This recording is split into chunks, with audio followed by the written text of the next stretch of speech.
Disaster struck on September 14, 1984.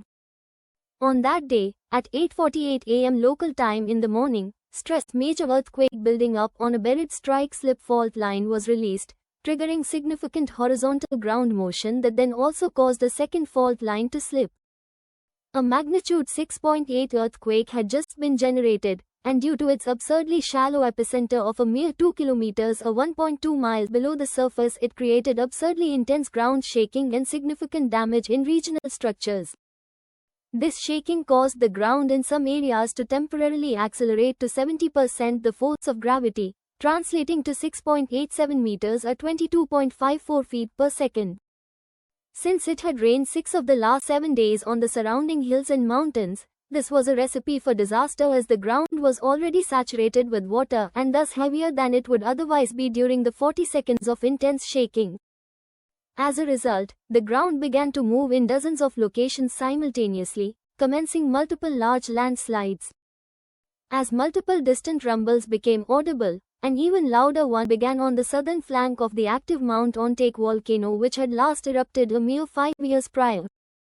All of a sudden, a massive patch of land which was 1,170 meters long, 640 meters wide, and averaged 68 meters or 223 feet thick started to visibly move. In mere seconds, an entire ridge landslide path of the Ontaque volcano vanished as a half a square kilometer swath of ground collapsed to the south-southeast, accelerating to speeds of 55.8 miles per hour or 89.8 kilometers per hour. In only 12 seconds' time, a 35 million cubic meter wall of rock started to run up and then quickly overtop a 100 meter or 328 foot high hill of the Comacasa Plateau. This rock then divided into 3 prongs, dividing around Mount Comacasa and an additional ridge which also started burying and carving away at additional drainages. The main lobe of the rapidly advancing landslide then turned to the southwest, advancing down the Denjo River, burying much of this area in more than 50 meters or 164 feet thick of rock. 65 seconds in, this had sadly resulted in 5 fatalities, all of whom were mushroom hunters in moist dark patches of forest. 35 additional seconds later, further disaster struck, at a recreational hot spring was obliterated, causing 4 more fatalities.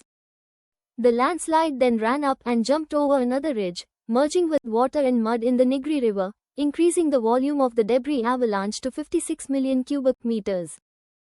At 2 minutes 20 seconds in, the first of 3 landslide lobes ceased its forward motion, by which time it had traveled 4.5 kilometers or 2.8 miles. More structures were hit 4 minutes in, and at 5 minutes 45 seconds in, the landslide diverted to the west, soon temporarily damming the Otaki River to form Lake Shizenko.